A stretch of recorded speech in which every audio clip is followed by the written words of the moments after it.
City Council for District 4, and I am the chair of the Boston City Council Committee on Ways and Means. Today is February 26, 2024.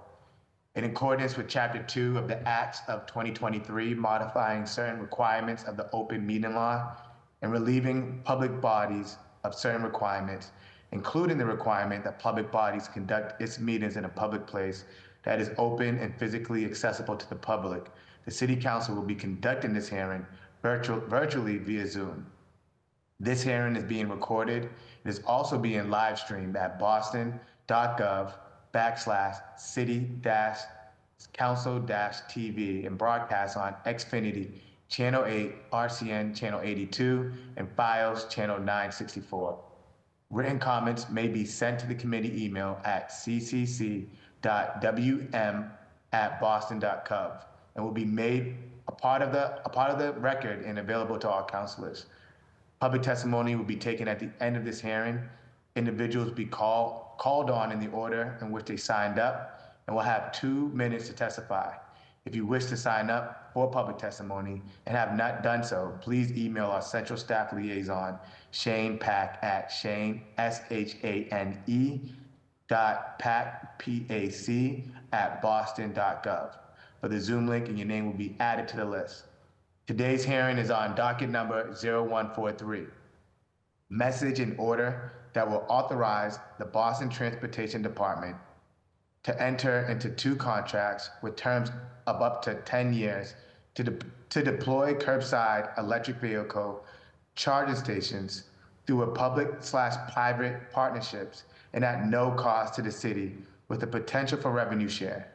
BTD has identified 2 vendors through the public procurement process that offer different models that address the distinct challenges to locate curbside EV charging. This matter was sponsored by Mayor Michelle Wu and referred to the committee on January 24th, 2024. Today, I'm joined by my colleagues in order of arrival, Councilor Ed Flynn, District 2, Councilor Sharon Durkin, District 8, and Councilor Gabriella Coletta, District 1. What I would like to do first is see if any of my colleagues have any opening statements, but if they don't, we'll dive right into, and if you could raise your hand if you have opening statements. Awesome. Councilor Gabriella Coletta. Oh, thank you, Chair. I'll defer to folks that had gotten here before me. I was the last to show up, so I want to be respectful of that. But okay, Councilor Ed Flynn, the floor is yours. Thank you, Mr. Chair. Mr. Chair, I apologize for not being in the office. Just leaving the first annual Dominican Independence Day breakfast with Councilor Mejia, Pepin, and Santana. But I'm here listening closely to this meeting. But again, want to apologize to my colleagues for not being in the office for this meeting, but interested in this topic and want to learn more about the proposal. Thank you, Mr. Chair. Thank you, Councilor Flynn. Councilor Coletta, the floor is yours. great, thank you so much, Chair. I'm really excited to be here and learn about this program. I hear from residents in my district asking questions of, what we're doing to meet the moment and to mirror sister cities in terms of EV chargers. Right now, there's simply just not enough, and so I'm looking forward to understanding the process and what that might look like on the ground and street closures and all of that. So really looking forward to the conversation, and thank you so much for being here, folks from the administration. Thank you, Councilor Coletta. As the Chair of Ways and Means, I'm pleased to convene today's session to discuss an initiative aimed at advancing sustainable transportation infrastructure in our city. It's forecast to be 56 degrees today in Boston, and it's February. There's no denying that climate change is here. And while we needed to cut emissions decades ago, it's a pressing issue now, which is why the transition to electric vehicles is so important. The order seeks to authorize BTD to enter into 2 contracts, each with terms up to 10 years to deploy curbside EV charging stations through a public/private partnership. This initiative involves deploying EV charging infrastructure in Boston at no cost to the city with potential revenue sharing. Currently, we know that there are approximately 1,000 level 2 and 50 level 3 EV charging ports accessible to the public, mainly located on private property in downtown areas. This disparity of accessible charging infrastructure is a barrier to EV adoption by residents relying on public access. I think there's a need to install more EV charging stations in other parts of the city, and I look forward to delving deeper into BTD's public procurement process and gaining insight into the 2 selected vendors BTD has chosen in their proposed solutions. I think by leveraging public-private partnerships, we can maximize resources and expertise to expand EV charging infrastructure while minimizing costs to the city. I also think that engagement with private operators of EV charging stations is a way forward to achieving equitable access to charging facilities. So I'm looking forward to the conversation today, and I would like to introduce today's panelists testifying on behalf of the administration. Oliver Sellers Garcia, the Director and Cabinet Level Senior Advisor to Boston Mayor Wu, and then also Matthew Warfield, new Mobility Director for the Boston Transportation Department. The floor is now yours. Thank you so much, Chair, and sorry, Mrs. Sellers Garcia. I see my colleague, Councilor Durkin, has her hand raised for opening remarks. Councilor Durkin, the floor is yours. Thank you so much. No problem. No problem, Chair. And I just wanted to say I commend the administration and their continued focus on EV charging. Obviously, this was a huge priority of the mayor's when she was a city councilor, sending a bill up to the State House. And then obviously this is a huge opportunity. I'm excited to learn more about the revenue model for this, and also interested. I get a lot of questions from constituents about locations of chargers, so just interested to know sort of, what the administration is planning. And I know we're at the beginning stages of this, but excited. Obviously in my district, there's a couple on Boylston, one that's right in front of the Lenox Hotel, one in the Peru, and a couple in the LMA. But I would love to see for people to really adopt this. We really need a continued focus on making sure that they're accessible and available everywhere. So grateful to the administration for their focus on this. Thank you, Councilor Durkin, and my apologies to the administration, but now the floor is yours. No worries. Thank you so much, Chair, and thank you, councilors. Oliver Sellers Garcia, Green New Deal Director, Senior Advisor in the Mayor's Office. And we're here to request the authorization for over 3-year contracts with 2 different EV charging providers. We share very much your excitement about this, and I will just say this is one of many of the tools that we're putting in place to expand EV charging, and we would be happy to come back in the future to talk more about all the other pieces. And I think we all share the excitement here of seeing how this grows and how this experiment works, and so I just want to put that out there at the start. Because 30% of our greenhouse gas emissions come from transportation, we're really trying to target that in some of our priority work. And among the things we're looking to do is to kind of go in a new frontier of EV charging and really think about different tools for expanding EV charging with a real focus on equitable distribution throughout the city and providing charging for people who don't have driveways, don't have ways to charge at home. That's really our role in catalyzing the change and the gradual transition to electric vehicles. And so these contracts represent a really exciting procurement process that BTD went through to find some innovative vendors with some great solutions. As has been mentioned before, I think what's really key here is that these are no-cost contracts to the city, which is going to be really the way that this scales up.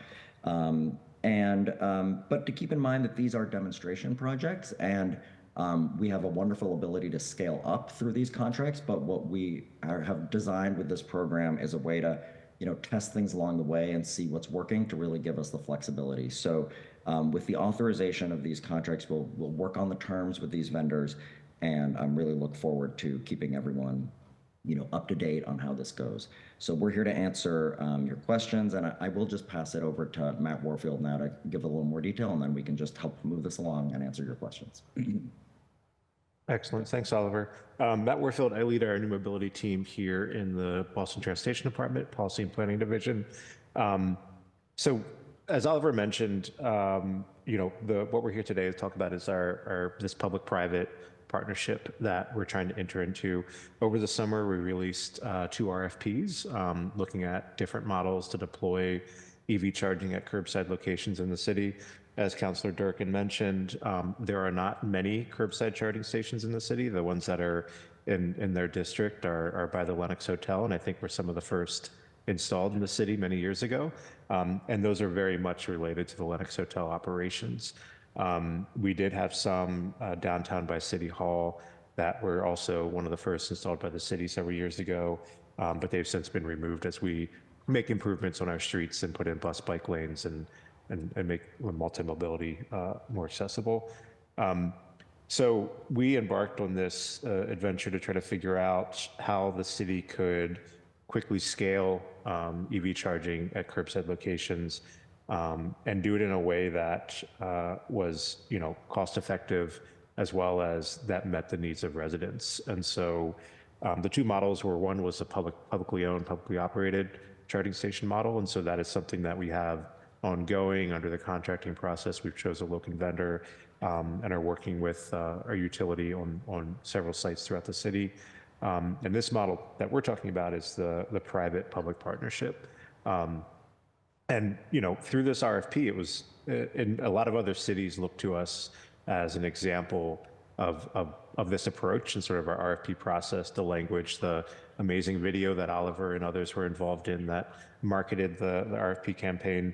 And we got about, I think, around 18 responses of different potential vendors. Many of them, the top ones, were really tied to digital ad kiosks as a way to offset the cost of these sort of installations, because it's expensive to do the infrastructure build out, to do the trenching, the construction, the electrical systems needed, meter boxes, utility upgrades, and that's not even mentioning the cost of the actual stations and operations themselves. And so we're really asking a private operator to come in and invest a lot of money into a location with no guarantee that they are going to get any return back on that, because operating EV charging stations, at least right now, is not a profitable business. And almost all stations that are out there are subsidized in some way or another, either by venture capital or by federal funds or local funds, or perhaps a private owner sees it as a way to attract people to their business and just sort of eats that as a cost of doing business. But so we heard loud and clear that in order for folks to do this and invest in this, they need to have, a guarantee that they are going to be able to operate these stations for X amount of years. 10 years was really the minimum that we had heard. We had heard many say, we want 15, we want 20 years. But we felt that a 10-year cap was a good place to land. And the way that, we're really going to approach this is a 5-year with the option to extend. And so this would allow us to, work with these companies, see how it goes over the next several years, see how well they work with the community and residents and us. And, if they're meeting our quality standards of making sure these stations remain operable, that they're working with us on pricing to make sure it's affordable. And, if for some reason it doesn't work out, we can always scale back. And one of the great things about this approach is that we've built into the agreement that any infrastructure they're building becomes ours. So, all that electrical infrastructure, the underground trenching, becomes ours to the city to then either go out and ask other private vendors to deploy, or we can ourselves purchase and operate stations at those locations. So, it really is a benefit to the city out of this that we're getting. And also, if these are successful models, it would be great for the city not have to be spending its capital budget on EV charging stations, and that really the private sector is the one that's doing this with support from the city. So happy to provide any more details you like, but that's sort of the high level overview of why we are asking for this extended contract. But, I think we spent a lot of time reviewing these RFPs. We did follow-up interviews. We looked to see how well these different models would meet the demands that are out there that we're receiving from residents, particularly residents that want to see chargers, say, in front of their house or in front of their condo or in dense residential areas. One of these models definitely meets that demand. Yeah, Oliver, I saw your hand was up. I don't know if you notice I'm missing something and you want to add on there. Yes, if I may, I will just add one point of clarification, which probably everyone already knows, but just in case not. The very large pool of respondents that we got really allowed us to see what's out there and kind of kick the tires, because this is such a rapidly changing industry that kind of like every expert you talk to has one point of view, and we really were able to get a good sample of what's out there. And what I will say is that despite what Matt said about how many of the leading people in this, companies in this space rely on advertising, we went with two vendors who do not have advertising, which I think is really important. We're looking for business models that are actually sort of more solid and connected to the work of EV charging, that provide more durability, and also, frankly, are not going to clutter our sidewalks with advertising. Of course, more pilots may come in the future and we can all reconsider that. But for us, it was really important to see that there actually are some great business models out there that work wonderfully with urban design, or that focus on just making charging a profitable business so that it can remain like a solid public-private partnership. And those are actually the vendors that we selected and that are before you in the contracts. Thank you. I'm done. Thank you, Director Sellers-Garcia and Director Warfield, for your presentation. What I'll do now is open it up to my colleagues for questions in the order of arrival. We've also been joined by my colleague, Councilor Weber from District 6. I'll start it off with just a few questions. Can you dive in deeper around the revenue sharing and cost sharing arrangements with the selected vendors? And I know you spoke to it either being federally subsidized or, venture capitalists pouring money into it, or, the ad sharing. What is these two vendors' models on making sure that that they be able to pass the cost savings on to the city, but also, the revenue sharing part of it? Yeah, I'm happy to fill that in, and Oliver, feel free to jump in if I miss anything. So the two models, one is that their approach is, it's a very kind of slim form factor model. Essentially, it's about the size of a bollard, and it's a bring your own cord model. So it's a popular model that's in Europe, not so much here in the States, but it significantly reduces the cost of the station, the sort of ongoing maintenance, and really it's a low profile station that it'll work well in our neighborhoods. Really no larger than a bike rack per se in terms of height. And so that's one of their cost savings, is that it's a simpler design. But also they work with private property owners to get their power source. So they're working with, say, condo associations or businesses that will have additional capacity on their electrical panel. And so they then sub-meter that, or they pull off of it. I don't know all the specific details, and then just trench straight out to the street and then attach that to their charger. And so they have a relationship with that private property owner. And really their revenue share potentials between that private property owner and them, but the stations are still public.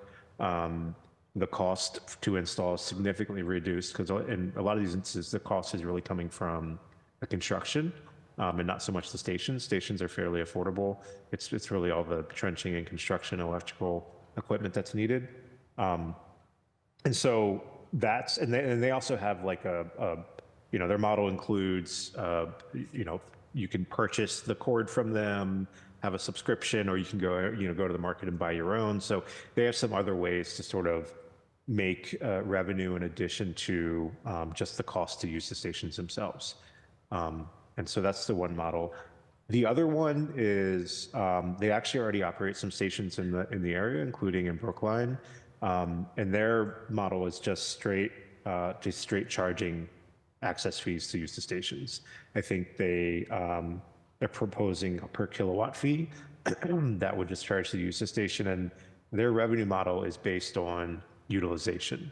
So, you know, these can become profitable if you have them utilize, I forget what the percentage is, but I think it's 75% or greater. You start to make money, revenue back on your cost. And so they've built out a siting analysis that takes into consideration where they see the demand growing, and building out stations, not like one or two stations, but building out clusters of stations. So they're maximizing their investment on the infrastructure, and they have, you know, a large bank of stations, sort of what we're doing in some of our municipal lots.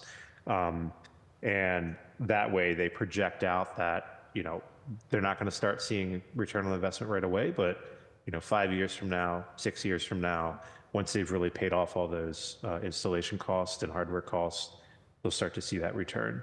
And that company is backed by, you know, an investor who's been in this business for a long time, and is interested in seeing the market grow. Oliver, did I miss anything there?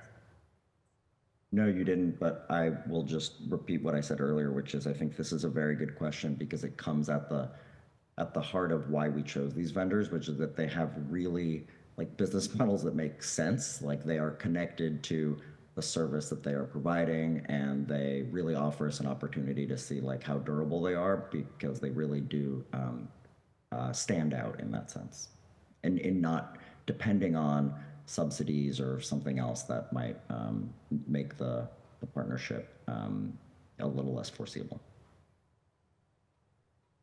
Thank you. And just thinking about equitable access and distribution across the city, is the city given any direction to the vendors on how they roll out or where the installation's taking place, or is that something that's going to be left to, you know, the vendors to decide based on, you know, demand or where they see EV cars the most in the city of Boston? Yeah, good question. So as part of our responses to the RFP, we did ask vendors to sort of identify locations in the city that they felt, you know, within their first years of deployment they would go to. Green Spot in particular, you know, identified, I'm sorry, the one vendor in particular identified, you know, several locations spread throughout in neighborhoods that kind of meet that more equitable access demand. But the reason why we took two approaches, one, the publicly owned and operated, and the other, the public-private partnership, is that we recognize that there may be areas of the city that a privately owned charging station will not want to go to because they, in terms of like not want to go to because they don't see it being profitable in the long run. And so that's where the city comes in, that we're using, you know, our relationships, our sort of capital budget, the funding we're getting from the local utility and the state to locate stations in those neighborhoods and create that equitable access to sort of complement the work that the private vendors are doing. It's not to say they won't also locate in some of those neighborhoods. And we're certainly, you know, working closely with them on the sites they want to go into. And that's part of the agreement, is that we have to agree to all these sites. You know, we'll, as much as we can, work to get them to install in neighborhoods and areas outside of sort of the dense commercial core, along with the stations that we're installing. Thank you, Director Warfield. And just two more questions, and I'll ask them together. One, what is the anticipated rollout? And two is at the, the EV stations are installed, the maintenance, is this something that we're calling BTD? It's like something's broken, something needs to be fixed. This is a 311 request, or do we go directly to the vendors? Yeah, so each vendor is responsible for the maintenance of the stations, and and I apologize if it's noisy. And so just like for the stations that we own and operate, we're going to have, okay, hold on a second.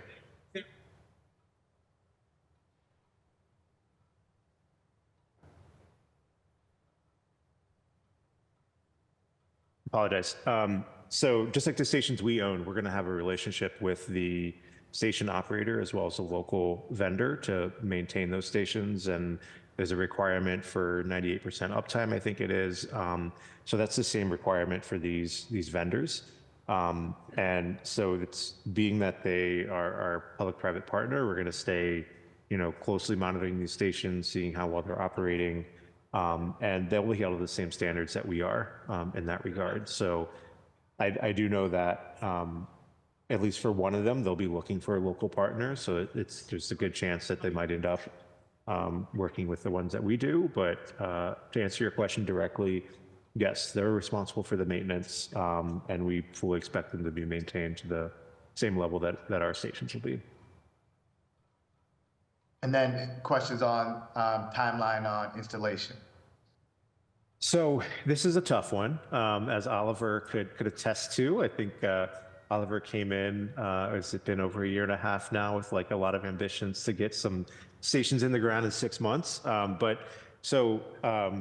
We do expect they've put their projections within the first 2 years of how many stations they want to see installed.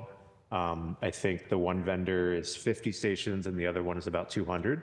But there's all sorts of factors that come into play in terms of, we need to do community outreach, and, depending upon input and feedback on that, it could, delay timing and identifying the right location.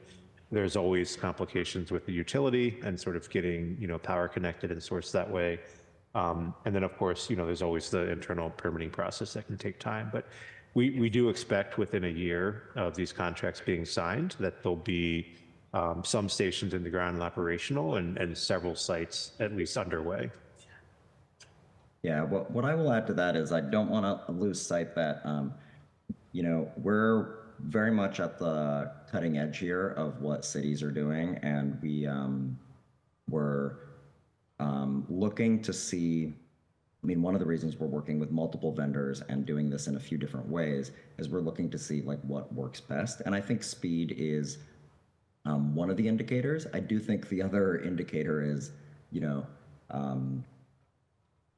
it's located in a location where, people are going to use it, and, there are no, construction disruptions and things like that. Like, we figured out a permitting profile. So I would say that from a timing standpoint, what I expect is that we will see sort of an acceleration as the program goes on. But I think we would ideally start to see some of these stations go in this year and then a ramp up in 2025.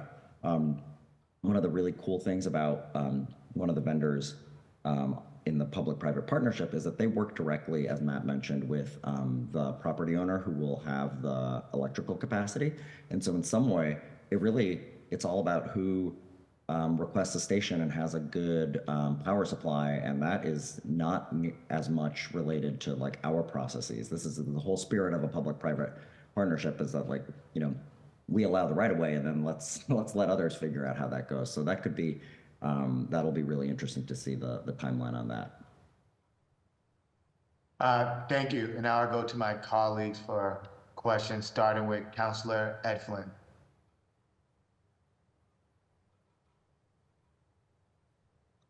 Thank you, Mr. Chair, and thank you to the administration team that is present today as well.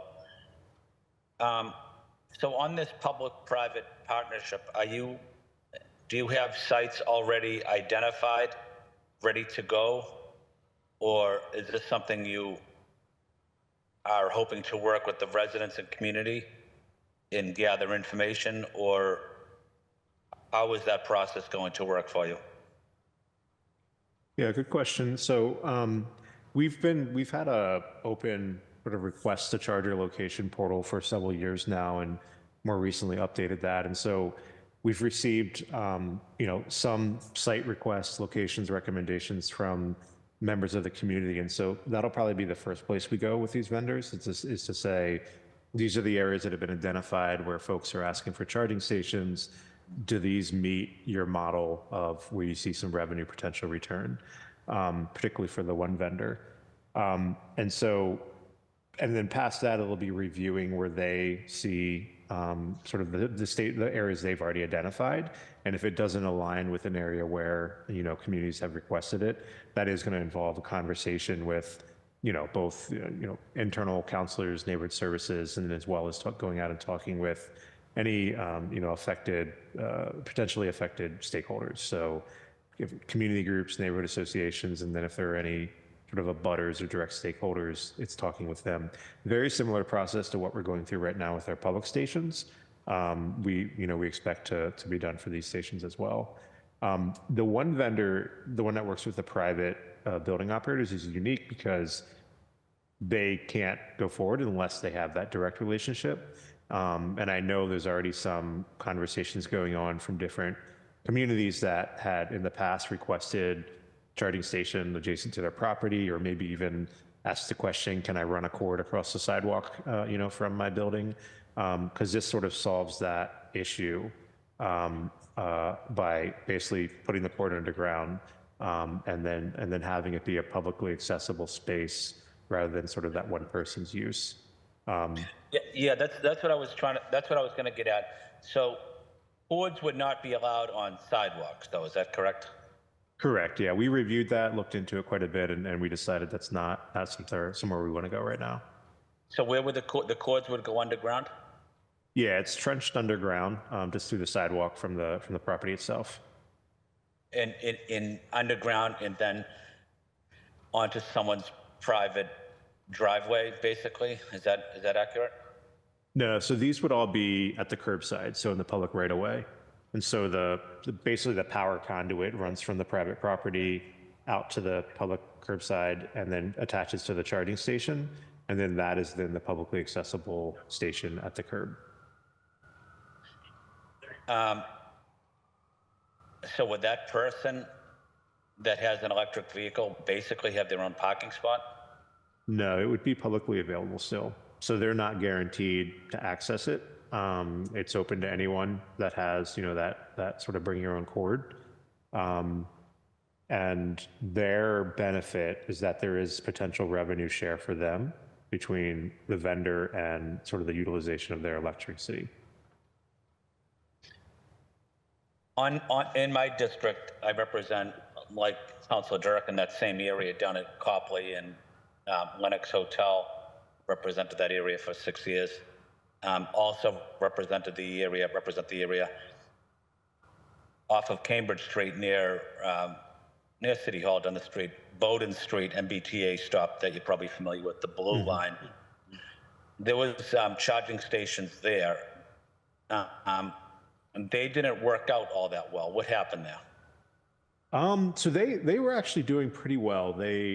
So when I came on board in 2019, we really didn't have much of an EV program in the city. And so working with the environment department, we started figuring out, who owns those stations, how are they operating? But we ended up replacing them with brand new stations through our contract that we were doing with the municipal lots. And so they were doing well. We just ended up removing them for the installation of the bike lane that went in, and then there was no longer curbside parking. So that's one of the considerations that when we're identifying sites, we do have to think about the future of how these streets are going to be used. And so, are these areas planned for either reconstructions that's going to change the sidewalk parameters, or is it bus lanes, bike lanes, things like that? And that's part of the site selection process.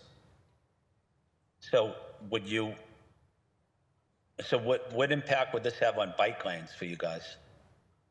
So essentially, you can't locate a EV charger adjacent to a curbside bike lane.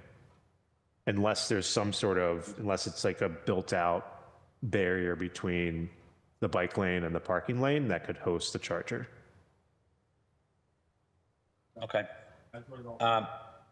Yeah, I don't want to take too much more of your time. I appreciate your comments. I guess I have one question to the chair. Mr. Chair, are we voting on this funding soon, or are we going to try to get more information on exactly what the plan is and see where the sites would be, and then vote on it? I just want to see what the logistics would be on the actual vote. This is what this hearing is for, to get as much information as possible from the administration. So if you have any questions that you feel weren't answered, Councilor Flynn, you can please submit it to myself. But the plan is to, report out on Wednesday based on this conversation. Meaning tomorrow? Yes. Yep.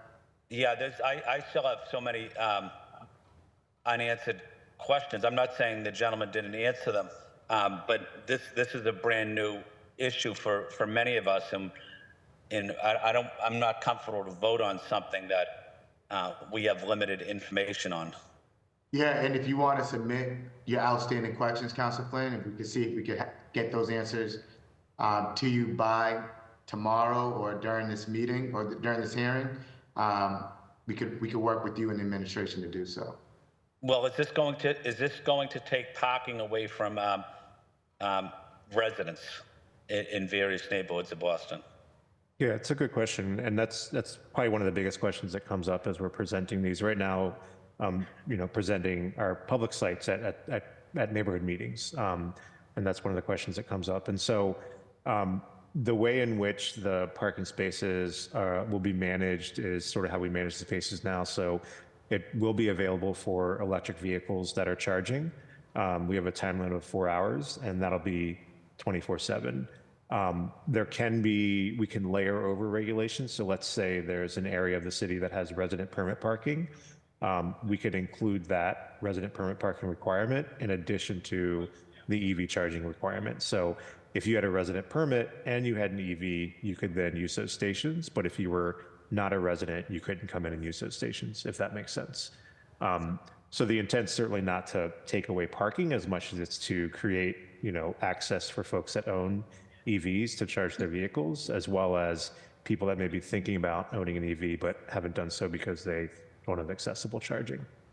And I think, if it's helpful, so the contract does not guarantee any of these vendors' sites. There's nothing in there that says you can now deploy at these locations. Every single site that they want to deploy at would require an agreement between the city and them. And so, that agreement includes a community process, a vetting process with representatives. So everything would be a conversation and a negotiation along the way.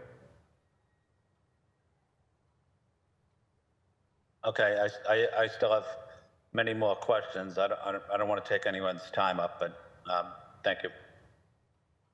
Thank you, Councilor Flynn. And if you want to submit your questions in writing, we could get it over to the administration to see if we could have them answered for you by tomorrow. Yeah, but Mr. Chair, why is it necessary that we vote on it tomorrow? Why can't we do some more research, ask questions, get answers? Why do we have to turn this over within 24 hours? This is a fact finding. This is your opportunity to ask questions, and I'm just saying I'm going to be reporting out based on this hearing, right? So if there's too many outstanding questions, I'll take that into consideration on what I report out. But I'm just encouraging you, if you do have questions, to submit them to me so I can get them answered prior to tomorrow. But if I don't receive any questions from any of my colleagues, that would, influence my decision on how I report out.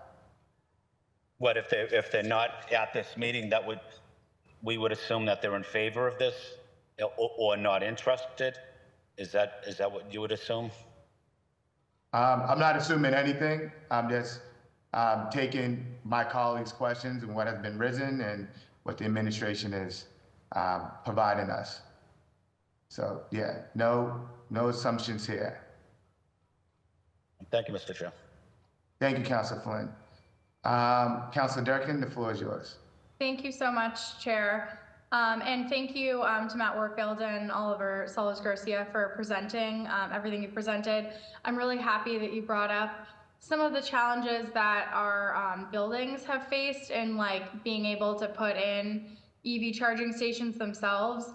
Wanted to bring up a specific challenge, which I know isn't super germane to this, but it just brings up why potentially the first vendor is a really good example, and I'm really happy that the first option of there being, you know, a private-public partnership between some of these buildings is so important.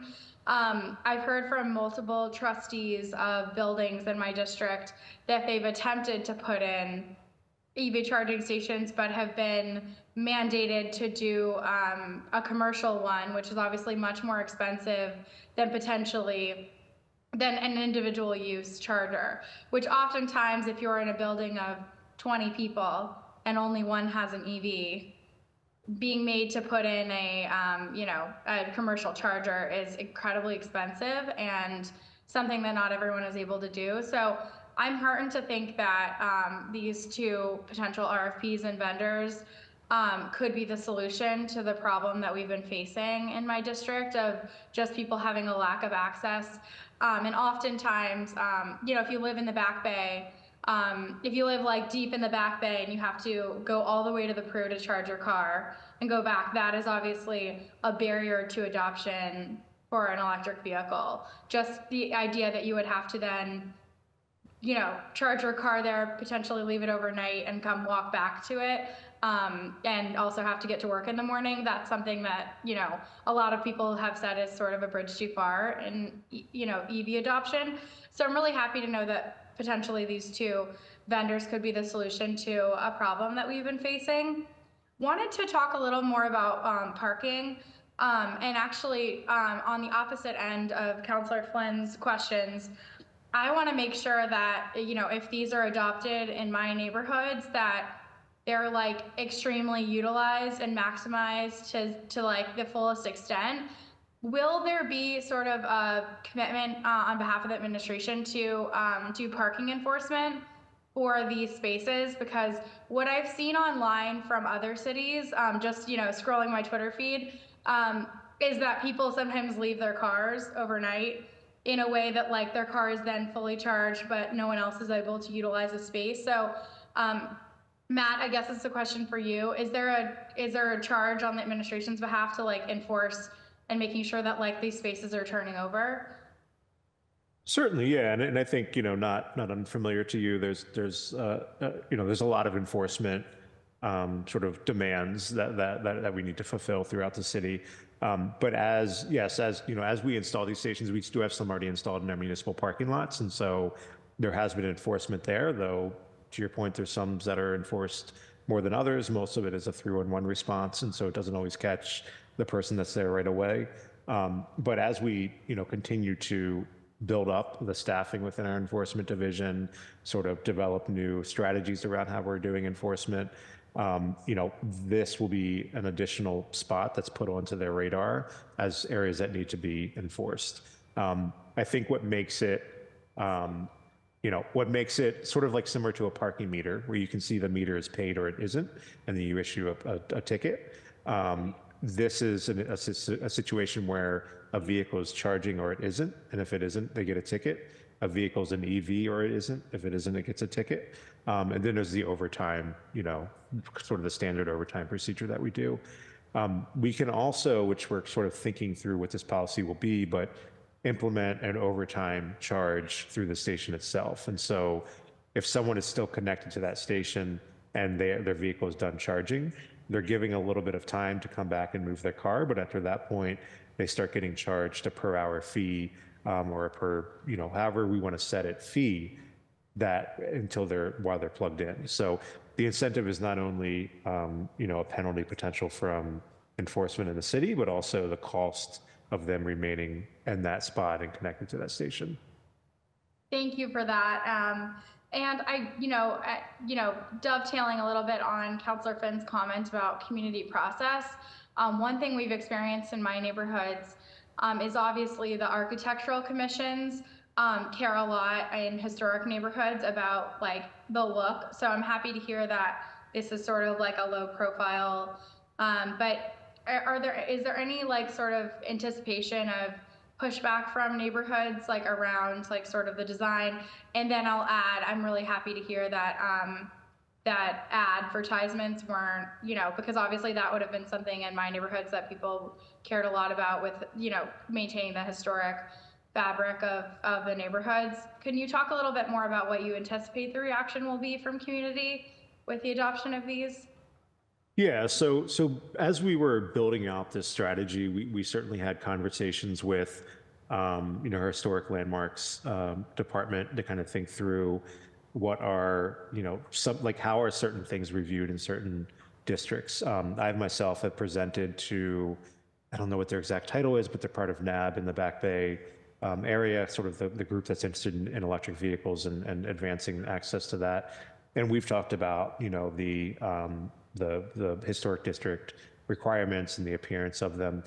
I think what's great about particularly the one vendor we chose is that they're a relatively new company, and I think that they are willing to work with communities and be a little bit more responsive and creative in their design than say someone that's been around for a long time might be. And so we've had sort of questions about, could you make these black, to kind of make it more look like a historic bollard, or, yeah, I mean, like, so can we change the color of them? Can we change the exterior material, things like that? And so I think there is that opportunity to, while maybe not possible to have a different design for every single historic district, but if we could come to a design that sort of meets the standards, or at least some sort of baseline for our historic neighborhoods, there's potential to have that developed through this partnership.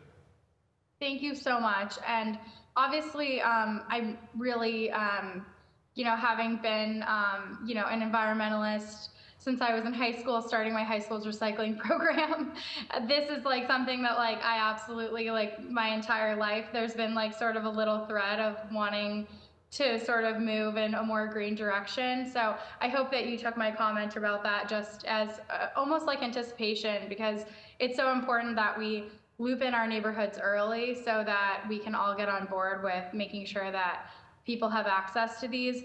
And I'll just add that, in terms of the historic neighborhood element, the people that I've heard from the most about lack of access are from those historic neighborhoods, because we actually have, some EV charging stations in Longwood and Fenway and Mission, and even one in Mission Hill. So there are, charging options on the other side of my district. Really, like the folks who are looking for a close option are like in Beacon Hill and the Back Bay. So also wanted to add, I'm really excited about the opportunity for this. And I think we also just need to acknowledge the challenges that these individual buildings and individual folks have faced in trying to get these chargers, in their own, people have been trying to work on this, and I'm like hopeful that this could be the solution, but just trying to ease the, there are people who own their own parking spot who might still be, in the kitty to get their own electric charging for their own building. And just making sure that while we're pushing forward on the public element, that folks that want to, offer, like do this privately, have the ability to do so, because some of these bigger buildings could really benefit from having just, approval of their own individual. So I know that's not what this hearing's for, so I won't, I'll bother you guys about this in my email and everything else, but just making sure that we're pushing forward on all angles to make sure that adoption is less of a challenge, because I know a lot of people who really do want to transition, but find getting access to chargers a laborious endeavor, and I'm really happy to know that we're moving forward on this, and I'm thanking the administration for their constant focus. And thank you, Oliver Sellers Garcia. I feel like you coming on board has really been, part of what's made the city really charge forward in this way. So I'm grateful for your leadership, and I'll yield back my time.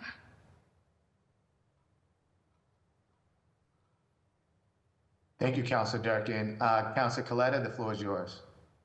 Thank you so much, Chair, and I appreciate the spirited discussion from all my colleagues, hearing their perspectives, and I always enjoy when a conversation links climate and mobility. They are intrinsically linked as it is, but I really enjoyed hearing from you all, and a lot of my questions were asked. I did have questions about demonstrated models of success, hearing that the company is backed by one investor. I'm guessing that this individual has been fully vetted. So feel free to speak on that if you want, but I'll just go through the list of my questions. I know that Councilor Flynn had talked about sort of the day-to-day impact of the build-out and construction, trenching, street closures. There's a lot of things that are happening in my district related to utilities, so Boston Water and Sewer, digging up the streets to replace 100-year-old pipes, which is what we need. We have a lot of Eversource and National Grid work. And so wondering if all of this will be aligned with the necessary utility work happening within the neighborhoods. If we are going to be digging up the streets, are we doing the work that is necessary to ensure that we can repave the street and just have it be done with, and what that capacity might look like? And then my second question is about the necessary regulations and enforcement. I believe Councilor Durkin had just alluded to this. I have a quick question about the need or potentially not needing corresponding legislation to institute fines or have this written down in the code. Is that something that's already been worked through? Do we need to pass something? So those are my questions, and I'll be listening in. Apologies, I have to go on mute. Sure, and I'll try to answer all those, and Oliver, feel free to jump in. So the question about sort of coordinated construction installation. So we have been working with our smart utilities team and the BPDA, looking at both when developments come in and they're rebuilding streets or sidewalks, putting in shadow conduit along with that could potentially host future wiring for EV charging infrastructure. So there is that while the street's torn up, putting that in. As internally as, say, our Public Works Department or others are doing street rebuilds, we're having conversations about what does it look like to put in that shadow conduit as well. Not all streets are going to be appropriate applications for EV charging stations, but I think even just having that infrastructure there, for some future use is a benefit. And so we are taking that into consideration. In terms of coordinating with other construction projects, I mean, it's tough to say that if Boston Water Sewer was coming in and tearing up the street to do a pipe project, that we would be able to attach onto that, just because of the different departmental approaches and sort of conversations and just the timing in general that a lot of these projects take. I mean, that might have been something they planned 3-4 years ago, and now it's just actually being implemented. But I think as much as we can, create efficiencies between this, we will. I can say that the impact of the trenching for these stations will be somewhat minimal. We're talking like, say, there's a manhole in the middle of the street, which is the utility access. It'll be taking, basically a trench from that to the curb and then running whatever conduit is along that curb edge. And, there's examples of this in the city for, other sort of, like, you could think about some of our JC2Co big ad billboards downtown. You can kind of see the street cut of what that looked like running over to it. But we certainly don't want to, say, repave a street and then go back and cut that open 2 weeks later to do this. So we are certainly talking about coordination around those projects. Can I just ask a follow-up question on that? I'm sorry. Sure. So can you walk me through like the procedure then of coordination? Like, could you go in and actively see what the utility projects are across the city of Boston, and if it makes sense, like, could you put a conduit in the near future? It's a little bit out of my wheelhouse. That would be more a question for our Public Works construction team. But I think I could certainly look into that and follow up with an answer for you. But yeah. Thank you. And I just think it would be a missed opportunity if the street's already open or there's access. I would want to see it happen in real time. And Oliver, sorry, or excuse me, Chair. I see Oliver's hand is raised. Yeah, Director Sellers Garcia.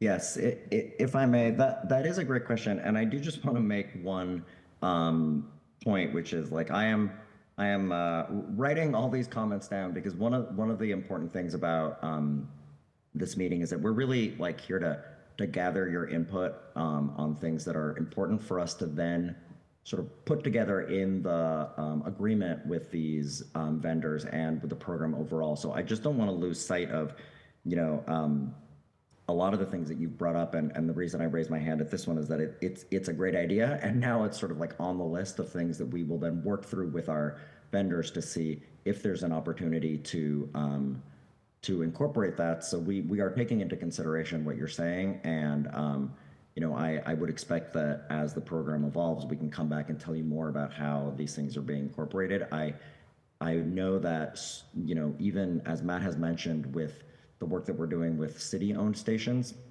it really comes down to like finding like all the pieces coming together, and some of that is certainly work that is already happening underway. And so for that reason, I wouldn't be surprised if some of our vendors are interested in actually, you know, acquiring that information that the counselor asked for and seeing like, oh, maybe that changes our opinion of like which sites would go first and things like that. So I would say, of course, we're here to answer your questions, and I hope we're doing a good job of doing that. But some of the points you raise are really more like great suggestions that we're noting, so that when we have this authorized, we can, you know, put together agreements that actually deliver on some of these points. Thank you so much for anchoring us and productive conversation. I'm always in favor of that. And I guess just the last question was around if we need to institute additional regulations for fines and/or enforcement. Sure, yeah. So there's legislation at the state level that does allow, authorize reserving spaces for electric vehicles, and non-electric vehicles can be ticketed for that. And so that's the legislation we've been using for our municipal parking lots. And the regulation itself is either a no parking violation because it's no parking except for electric vehicles. And we are currently updating our traffic rules and regulations to include specific language around electric vehicles. And I'm not exactly sure of what that process looks like in terms of if that's an administrative process or if it comes before city council, but it's my understanding that we have all the mechanisms we need right now to be able to enforce these spaces. Okay, thank you. Thank you so much, Chair. Thank you, Councilor Coletta. Councilor Weber, floor is yours. Thank you, Chair. I'm in my car, so I'll keep my camera off. Can you hear me? Yes. Okay. Thank you for bringing this before us. There's certainly a large outcry for, you know, increased access to charging stations in my district. People during the campaign and after I got elected, that emailed me in Jamaica Plain, you know, people who live in apartment buildings, you know, say that they don't have access to charging. And so I, you know, in principle, am, you know, in support of anything that's going to get that done. Can you just, and you may have covered this already, can you just explain the financial model here where, you know, we're not paying anything for the sort of installation of these charging stations? Yeah, so essentially the private vendor is taking on all costs. So the cost of construction, the cost of the installation, you know, work with the utility, any sort of electrical additional infrastructure needed, as well as the hardware itself and then the ongoing operations. So there's no cost at all to the city other than, of course, staff time to work with these vendors and sort of coordinating on that end. But we're not putting any sort of operating or capital budget out for these stations. And there is one of the requirements within the contract is that once that either this contract is over or if, say, the contract ends early, that the city then takes ownership of all of that infrastructure that was put in place to support their hardware, their charging station. So we could then come in later and either have another private vendor use it, or it could be something where we own and operate a station there. But yeah, the entire point of this was that it's no cost to the city. It's a purely private expense, private driven model. And we're trying to see how successful that is. Okay, and how much input will the city have over where the stations are going to go? Yeah, we'll have 100% input. So stations will not be able to install in our public right of way without, one, a Public Improvements Commission process, but also working directly with us to, sort of approve the sites, vet the sites, talk with the vendors about why they've chosen these sites, who they've talked to. So no stations can be installed in the public right of way without our approval. Okay, and then how do you imagine the sort of the community process? Is it being initiated with someone's request for a charging station in front of their building, or can it come from a tenant in that building, not the owner? Just how do you think that's going to work?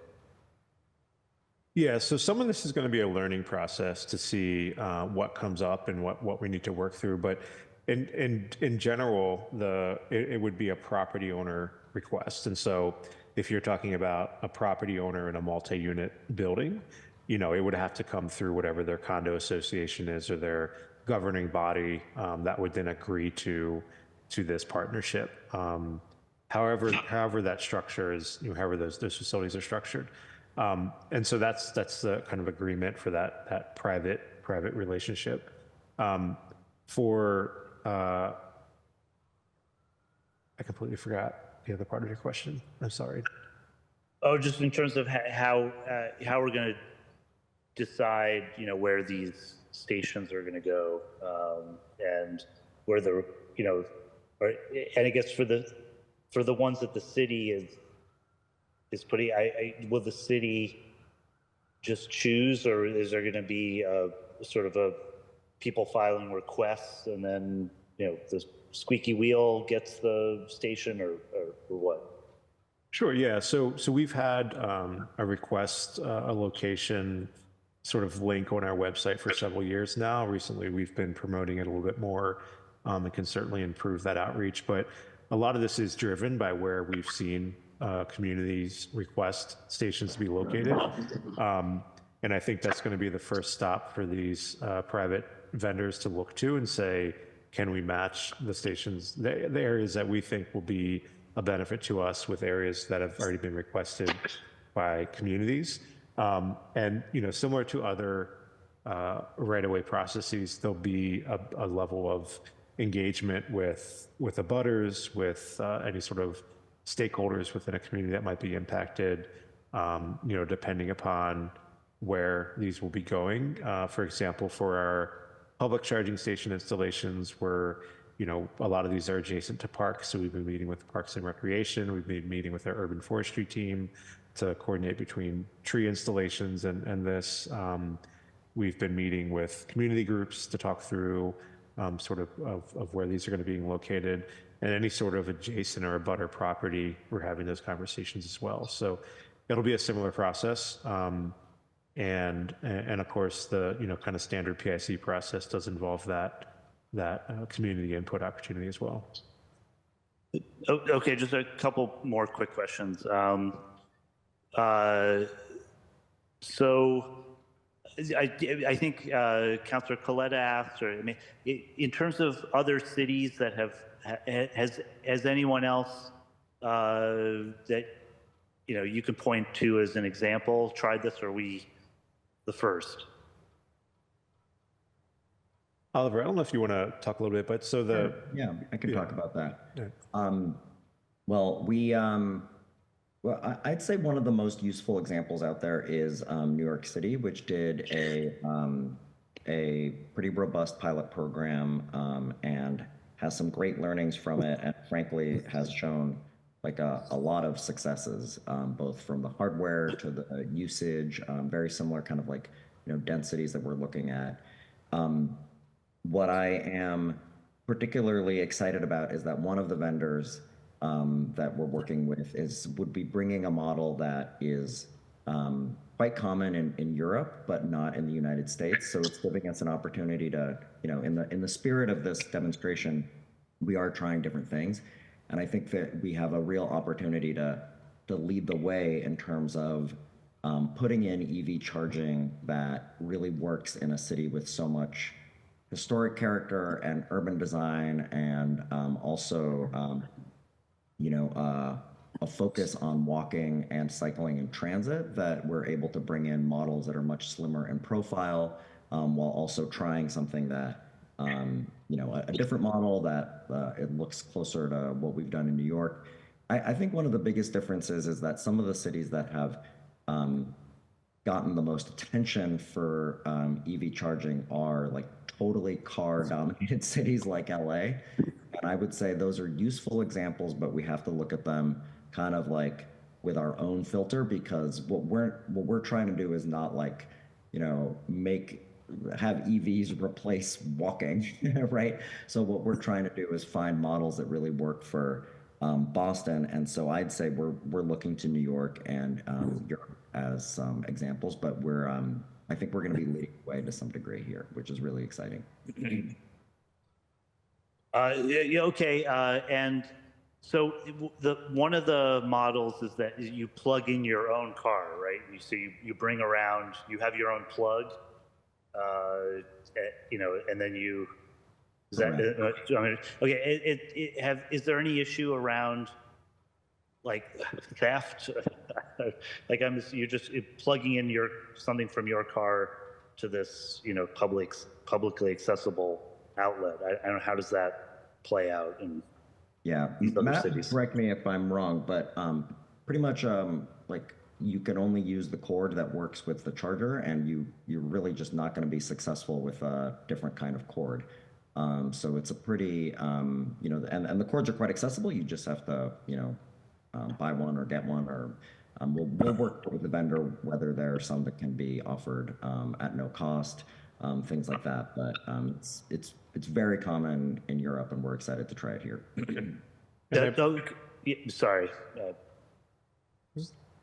I do believe that there's similar to the stations that have cords attached to them, there's a locking mechanism that secures the cord both to the vehicle and to the charging station itself, and it's only released when the session is ended by whoever started that session, or by the car communicating with it. Okay. So yeah, and just a comment was you mentioned 4-hour limits, 24 hours a day. I think with I thought the low, the level 3, 2 charging stations, it takes 8 hours, more than 4 hours to charge your car. Or I don't know how, if you plug it in overnight, if you plug it in at midnight, you have to move the car by 4 a.m. I don't know. These are problems that we can get to later. But my last question was just, are there any agreements with the vendor about who's going to do the labor? Can we get an agreement to use union labor on these installations? That's a really good question. They will be held to the same standards as any city contractor. So sort of in terms of living wages and other requirements. So anything that's within those contracting documents, they'll be required to do. I think beyond that, we can certainly have conversations with them. I know at least one vendor has, asked for recommendations of sort of local partners that they could work with in terms of their station maintenance and operations. And so I think, there's opportunity for us to provide guidance there. If not, have it be required as part of the contract. Okay, thank you. I appreciate your time. Thank you, Councilor Weber. Just a few more questions on my end, and thank you for the to Director Warfield and Salas Garcia for being with us again. What control? Accessibility is one barrier, but price is another barrier, and we don't want this to kind of get away from us in terms of like pricing. What control, if any, does a city have on price control? Yeah, so as part of the contract and the RFP requirement was that any sort of pricing needs to be approved by the city. So it's basically an agreed upon pricing structure between the vendor and us. So, sort of us recognizing that they need to be able to kind of get a return on their investment, but also we want to make sure that it continues to be accessible to residents. And so it'll be a negotiation around that pricing. And, it'll be based on, our understanding and analysis of, sort of pricing standards within the region, and wanting to acknowledge that while also keeping it affordable. Awesome, thank you for that. And my last question, and then we'll go to public testimony, is this being a pilot program and being 5 years with an option, how are you going to evaluate what's a success? Like what metrics, what are we looking for to say this is a successful program and that they're getting an additional 5 years? I'll let you answer, Oliver. I have some ideas, but yeah. I can take that one. So I think we'll have some really direct metrics such as station utilization and also hardware performance and durability, as well as like performance on maintenance and uptime, which is like how long, like the brief amount of time that the station is down, for example. Those are like core metrics that we're gonna be considering. I think the other thing that will be really interesting for us to work on together as the program evolves is to understand, what does it look like in terms of like we'll have such a heavy hand in it, but what is the distribution looking like? What we want to do, is it reaching all neighborhoods of the city, like if at the same pace that we've set? I think what we will also be looking for as a bit of an indirect metric is how much EV adoption has changed in the neighborhoods. I think we'll be seeing some of that, not because of factors related to our EV charging, but we're doing this for precisely that reason. And we now have, thanks to the Commonwealth, pretty fine-grained detail on vehicle registration. So we'll be able to see that, in your neighborhoods, to be able to understand what the sort of cumulative impact of all of our policies are. And I think those are the ways that we'll really be understanding how it goes. Thank you. I don't know if any of my other colleagues has any additional questions for Director Warfield or Director Salas Garcia. All right, Councilor Durkin, the floor is yours. Thank you. I just wanted to ask, just dovetailing on what you just said, Director, how will we know if we are successful in getting people to adopt? And Matt, maybe this is a question for you. When people apply for parking permits, are we able to track what type of vehicle they're driving? Just in the sense that that might be a good way to create, or to get all the data of who's driving an electric vehicle versus who's driving a gas vehicle. Yeah, so I will answer that question first and then pass it to Matt. I do think that for a long time it was always a kind of a cloudy situation to understand how we were going to measure success because vehicle registration data weren't available. But starting in the middle of last year, we now have the Massachusetts Vehicle Census, which gives us, I think, as far down as zip code registrations by vehicle type, and that includes hybrids and electric only.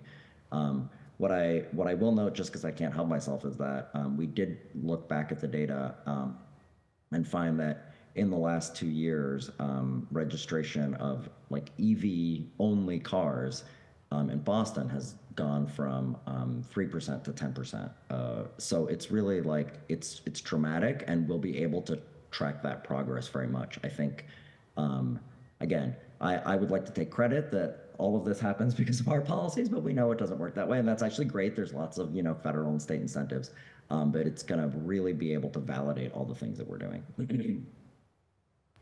Yeah, and to the question of the permits, I don't want to speak. I do believe that the permits are attached to a license plate, which is attached to a vehicle. So all that vehicle information is contained within the permit application. So yes, we could keep records on the types of vehicles that are being registered through that permit process within neighborhoods and how that's changing over time.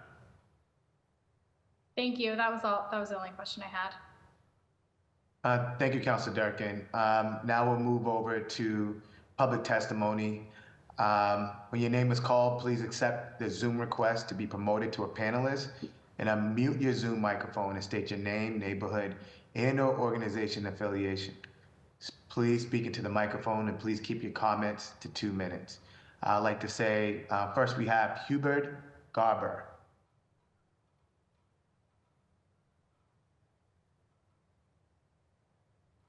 Thank you very much. I appreciate the time. I'll be quick and brief. We are a owner of 5 buildings in Jamaica Plain. We are very interested in being able to offer EV options to the people that live in these buildings. Only 3 of the buildings have parking lot or driveways, so streets are very busy.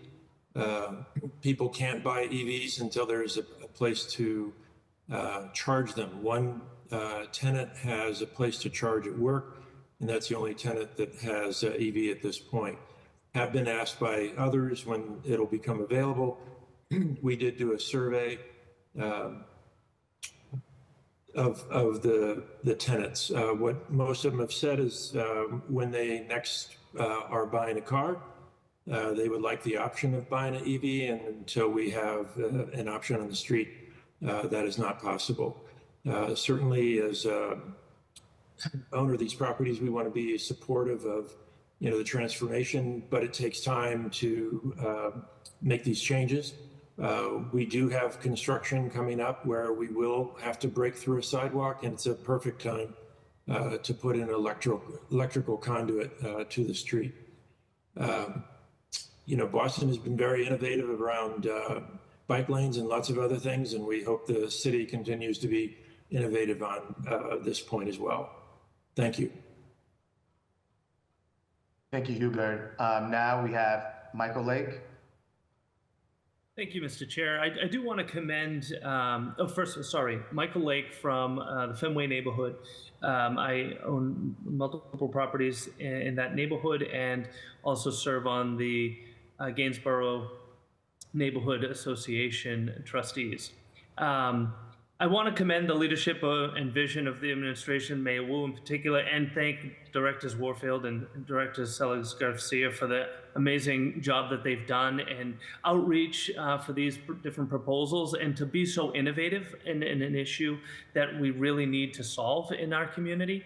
I also want to thank the City Council's members at present and the great questions they've asked. It provided a lot more clarity, I know, for me.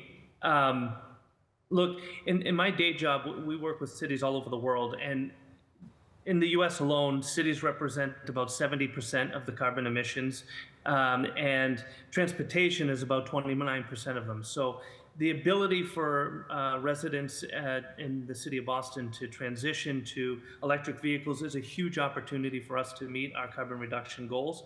But there's a real challenge, especially in multifamily and high density communities, and not having the ability to have that access to an electric vehicle charging station. So I love these solutions. I appreciate the fact that there's 2 options here to cover the various situations and scenarios that are present within the city. I also love the fact that this is not just an economic issue, it's not just an environmental issue, this is an accessibility issue for residents. And by bringing these charging stations, particularly to lower income and underserved communities, I think is a real opportunity for folks.